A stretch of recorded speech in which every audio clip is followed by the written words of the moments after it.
Oi, quer saber qual vai ser o prato da nossa teleaula de elementos de máquinas de hoje? Então, preste atenção. Hoje a gente vai começar a estudar os elementos de vedação. Você vai conhecer alguns tipos de junções, as junções fixas e as junções móveis.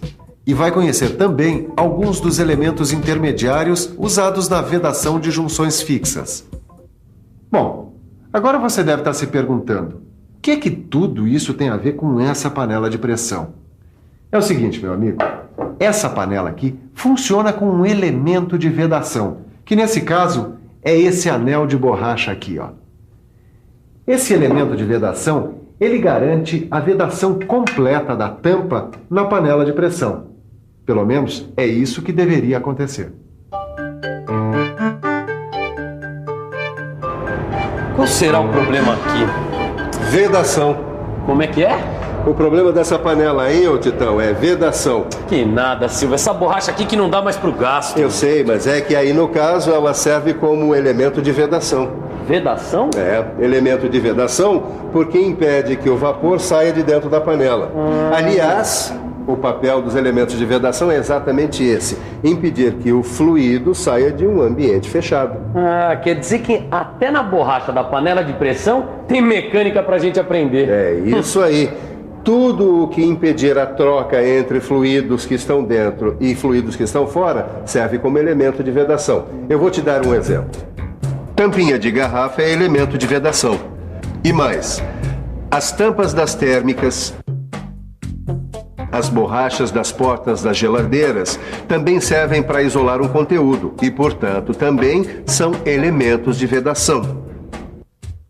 Poxa, Silva, tem vários produtos que se utilizam de elementos de vedação. É, e a indústria também. Agora, para a gente estudar esses elementos, é bom saber que eles normalmente se localizam entre duas peças fixas ou entre duas peças de movimento relativo. Quer dizer que no caso desta panela aqui, são duas peças fixas. É isso aí, Titão. Agora, se fosse uma junção entre duas peças em movimento relativo, podiam ser junções girantes, que é quando ela faz um movimento de rotação, ou junções deslizantes, que é quando ela faz um movimento de translação. Poxa, agora tá ficando interessante, Silva. Vejam só, por causa da curiosidade dele, nós já vamos ver os tipos de junções. Para aprender direitinho quais são os tipos de junções, a gente veio até aqui, Escola Senai, conversar com o professor João. E aí, professor, tudo bom? Tudo bem. Então, explica pra gente quais são os tipos de junções. Bom, basicamente as junções se dividem em junções fixas e junções móveis. Agora, o uso, a aplicação das junções varia muito. Por isso vale a pena a gente observar alguns exemplos em várias aplicações. Aí você vê uma junção fixa e uma junção móvel. Já essa outra é uma junção de função fixa de um reservatório de estocagem.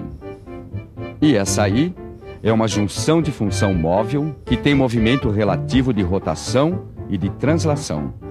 São exemplos de uso industrial das junções, como elementos de vedação. Como você sabe, não é só no uso industrial que a gente encontra junções. Numa garrafa térmica simples, como essa aqui, ou numa garrafa de refrigerante, a gente também encontra junções. Deixa eu te mostrar. A cortiça funciona como elemento de vedação, impedindo que o líquido aqui de dentro vaze, esfrie ou esquente conforme o uso. Quer dizer, a cortiça, ela veda a troca de fluidos entre o interior e o exterior da garrafa. Com o refrigerante, o princípio é o mesmo. A tampa coroa, que você já conhece, veda a saída de gás do refrigerante. Ó. Ô Tito, pensa um pouco. O que é que faz a vedação de uma garrafa térmica manter o calor do café? A tampa, não é a tampa? Sim, é a tampa. Muito bem. Agora, como é que deve ser a vedação de uma garrafa térmica como essa? Como assim, mestre? Eu já explico. A vedação requer a atenção para alguns aspectos muito importantes. Quais? Eu vou te explicar. Primeiro, a temperatura. A junção aqui precisa ser resistente à temperatura, porque o líquido entra por aqui fervendo, certo? Certo.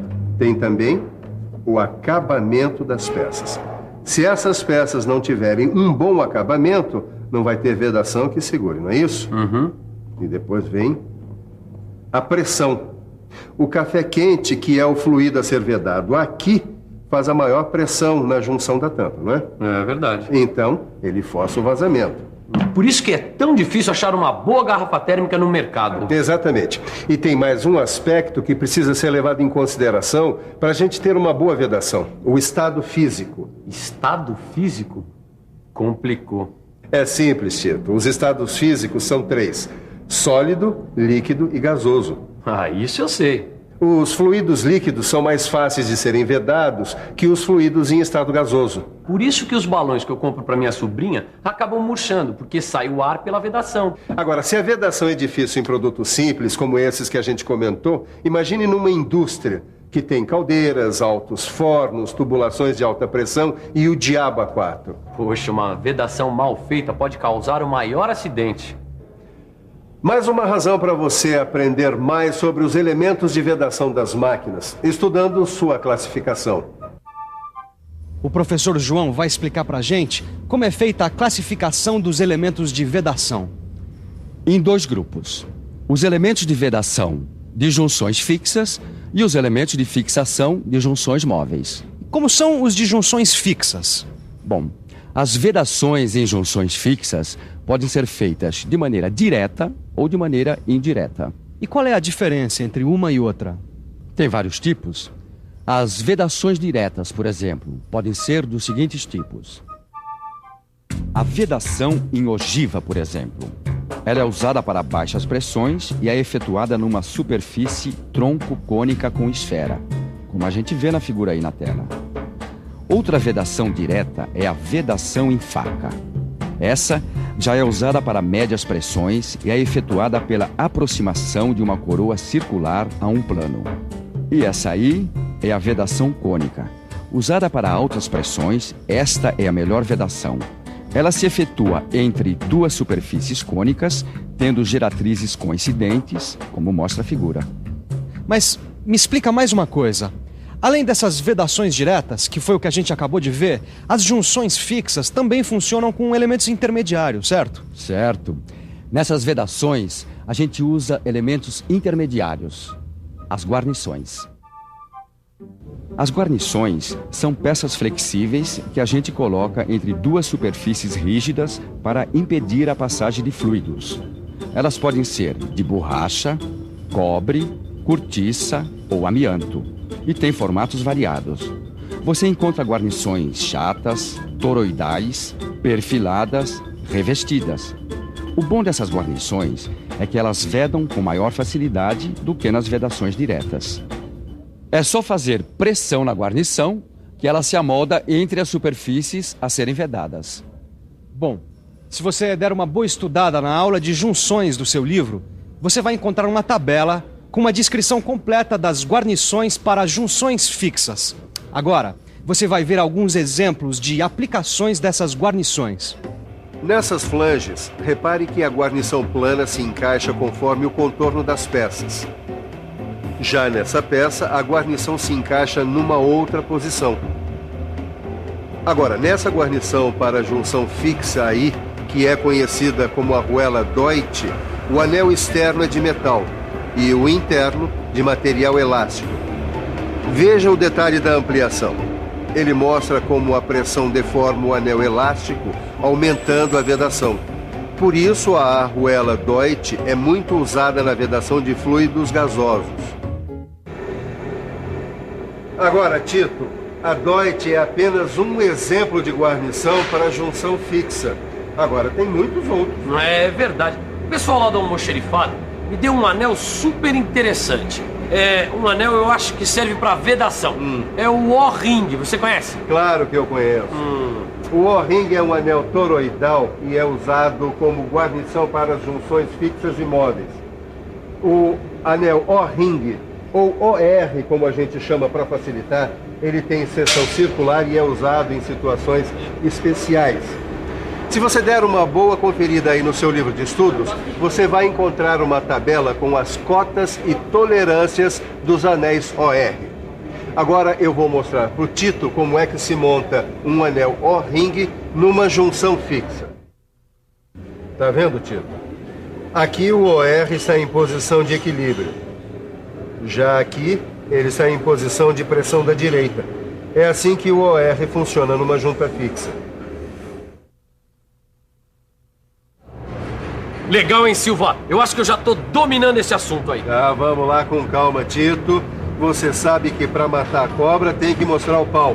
Quer dizer, para aprender bem mesmo, tem que estudar bastante e fazer todos os exercícios, é ou não é?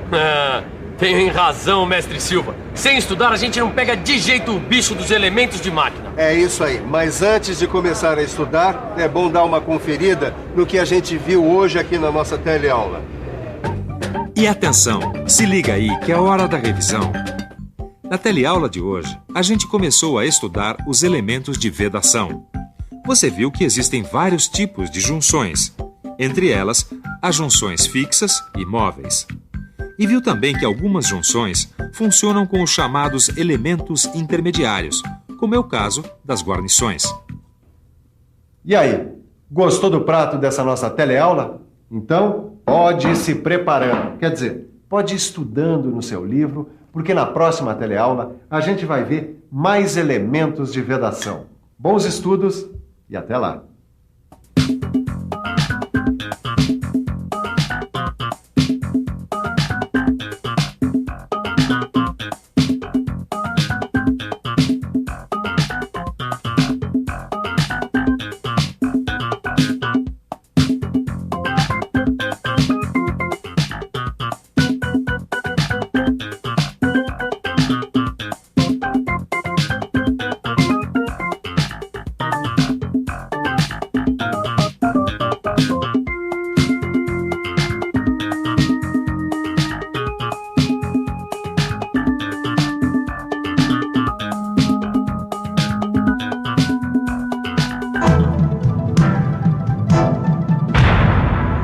Telecurso 2000, um programa de educação do Sistema Fiesp e da Fundação Roberto Marinho.